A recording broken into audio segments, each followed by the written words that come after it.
I ain't gonna lie. It's kind of a lame topic, but it's entertainment. There's some funny shit going on. Even Mano would tell you beefing with 50 Cent is profitable at times. Like, you know, 50 Cent gets into it with somebody, it's all eyes on you. Papoose still is a guy that garners attention out here. We ain't gonna lie. And his profile kind of jumped back up again over like the last couple of years. Of course, he's had some controversy. He's put out some music. He kept his name kind of relevant, I think, with the freestyles in the car, right? But then this whole thing with him and Clarissa Shields too, they running around. They got a lot of eyes on them again. So, Pap is he's out there again. I wonder if this means album mode, or I mean, what he just dropped, is that considered an album? It was dope. That save hip hop thing or whatever. That was like kind of like the storyline. I fucked with it. But then he gets into it with 50 Cent. Now, what's the backstory to this? As far as I know, like I said, it feels a little lame, people, but all right. You got Rem and you got Pap both at what, like a first store or something like that.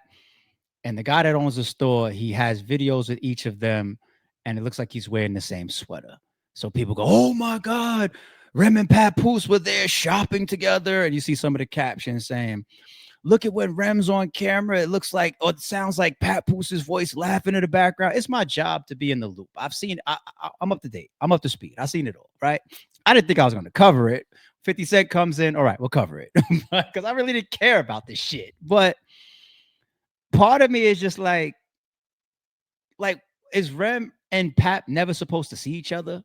I mean, if they're out shopping together, whatever, okay, you guys could be controversial and say, "Oh, they have these separate relationships going on. Why are they ever together?" Fine, whatever, cool. We could put our noses in their fucking relationships if we want at that level. But they co-parent too, right? Meet me here, stop over here. We're gonna pull up and do this or whatever. They co-parent. At the end of the day, you have a kid with somebody. If you guys can remain some level of being cordial, you're going to be around each other. I don't care if it's just the exchanging of the child here and there, around each other at birthdays, bar mitzvahs, sometimes holidays. That's how it goes, no? And when I watched Papoose and Clarissa Shields up on the Breakfast Club recently, that's one thing that Pap obviously was trying to do. He was trying to be as cordial and respectful as possible, because behind the scenes, them type of things get real messy and nasty, and they did for a second. And that's when we started seeing Pap and Rem doing all those videos back and forth, like kind of exposing each other and stuff. But now that is all settled, and you see him on the Breakfast Club now, he's speaking respectful. They asked him controversial questions. It's the Breakfast Club. And what did he do? He tried to spin away from it. Look, man, I wish everybody the best. No comment.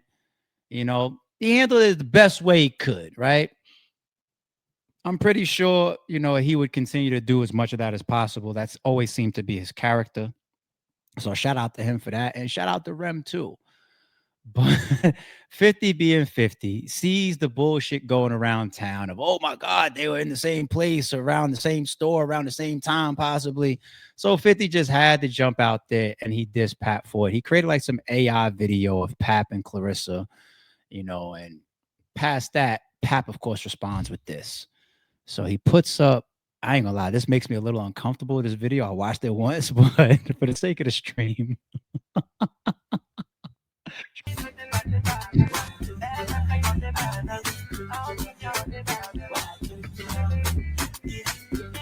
Yo, what's Pap's caption here? It says, "No, no, no. Stop deflecting, Curtis. The world is still waiting for your response to fabbing them. You from Southside, do something. Fight or flight.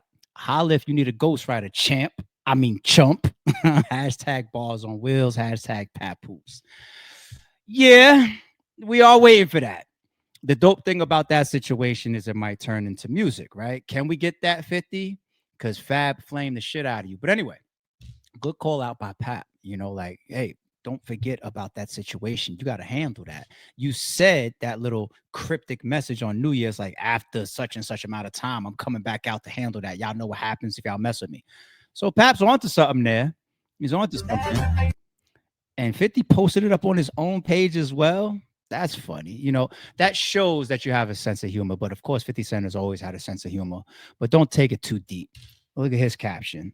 Look what Pat posted. Ha ha ha. That looked like one of his joints. All his hoes handsome. They tougher than him. LOL. That's disrespectful. Shout out to any woman that we've seen in the public eye with Pat. Uh, I don't mean any disrespect by reading that caption. That's 50. Y'all go at fucking 50, okay? I'm not co-signing that. But Jesus Christ. 50 said class back at Papoose. So, all right, they're going back and forth. Let them have their little fucking fun. I don't read too deep into it, other than the fact that if we're gonna get some music from Pap going at 50, great. Pap, use the light, use the moment. I'm not saying that you need it right now, but go ahead, put some music out. 50, we still waiting on you going at Fab. And if you got something else other than an Instagram post for Pap, we here for that too. Where's the music? That's what I want to hear, okay? Sorry I had to spend the time on the backdrop of all the bullshit. It feels real gossipy, but it's the truth, man. Once 50 gets involved, it becomes way, way bigger news.